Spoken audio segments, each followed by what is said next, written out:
Despite an invitation issued in January to Pope Leo XIV to join the board, a representative from the Holy See was not present at the meeting.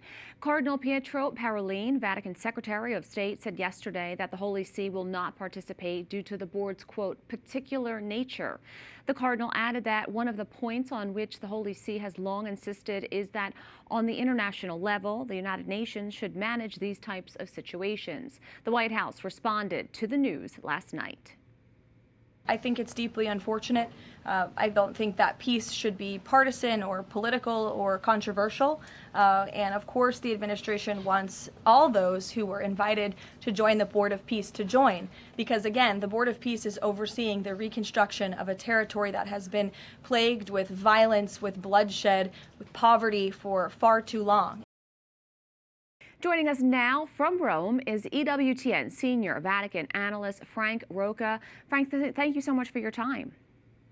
Great to be here. Thank you. Now, Cardinal Pietro Parolin, the Vatican Secretary of State, announced that the Holy See will not participate in the Board of Peace promoted by U.S. President Donald Trump to address Gaza and other conflicts. How would you explain the Vatican's decision?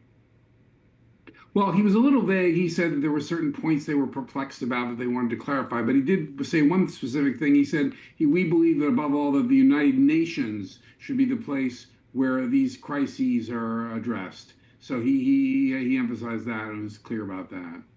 Now, what is it about the UN that seems to be so important to the Vatican? Well, last month in Rome, Pope Leo spoke to the assembled ambassadors, and he said that he was particularly concerned about the breakdown in multilateralism recently. And he said that the United Nations, and specifically, came out of the ashes of the Second World War and gave a way for peace and development. The Holy See has been very supportive of the United Nations from the beginning, and 4 popes have spoken there, and John Paul spoke there twice. We could expect that sooner or later Leo will. I always remember that the private secretary of Pope John the 23rd said that, in fact, John the 23rd got the idea for the Second Vatican Council from the UN, that the people get together after the war to talk, and that he was inspired by that, at least in part, to call the Second Vatican Council. So that gives you an idea of the appeal of the UN to the Holy See. It is interesting because having open lines of communication, conversations, it certainly can be helpful. And so this very much seems to be like shutting the door.